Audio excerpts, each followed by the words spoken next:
자, 사실 미중 갈등이 어떻게 다시 심화될지에 대한 우려도 좀 나오고 있는데 만약에 트럼프가 당선이 된다면 이제 최근 인터뷰를 보면 중국산 수입품에 60% 이상 관세를 물어버리겠다. 뭐 이렇게 강한 의견을 밝히기도 했는데 어떻게 보십니까? 무역 전쟁이 다시 심화될 가능성이 크다고 봐야 되겠죠, 이거를? 예, 저도 심화될 가능성이 크고요. 여러 가지로 불확실성이 커져가지고 심지어 우리나라 경제도 안 좋을 거라고 보고 있습니다. 지금 트럼프가 제시하고 있는 여러 가지 지금 공약들을 보면 가장 중요한 것은 첫 번째는 보편적 관세를 10%를 부과를 하고요.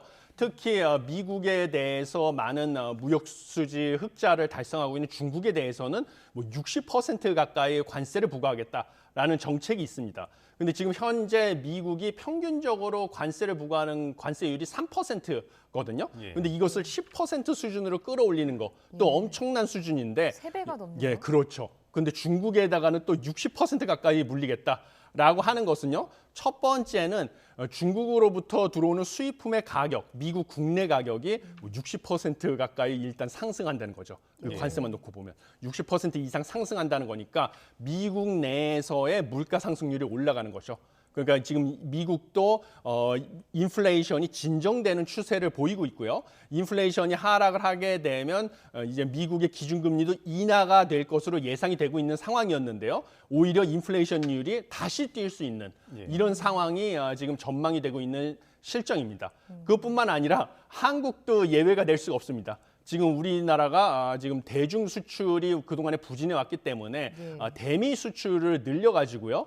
지금 미국에 대한 수출 비중이 전체 수출에서 차지하는 수준이 중국 수출 못지않게 지금 커졌습니다. 그리고 대미 무역 수지 흑자도 크게 늘었는데요. 문제는 그럼 한국도 역시 트럼프의 이런 보복 관세에 타겟이 될 가능성이 커졌다. 그래서 우리 대미 수출도 전망이 어두워질 가능성이 크다라는 것도 지금 우려되는 점이고요. 또 다른 것은 인플레이션 감축법, 바이든의 공약 중에 하나였던 이것을 갖다가 뭐 백지화하겠다라고 하는데 사실 백지화는 어려울 거로 보이고요. 상당폭 수정할 것으로 예상이 됩니다.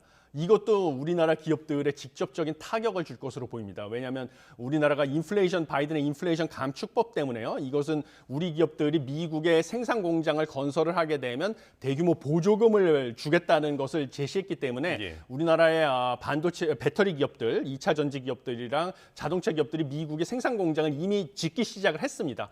그래서 보조금을 받을 것을 예상을 했는데 이 보조금을 대폭 삭감한다든지 안 줘버리면 이미 공장을 지어놨는데 보조금만 못 받게 되니까 당연히 우리 기업들의 타격이 큽니다. 그래서 여러모로 뭐 세계 경제도 안 좋고 우리 경제도 안 좋고 그리고 또 더 우려되는 점은 중국의 관세가 올라가면 중국도 가만 안 있거든요.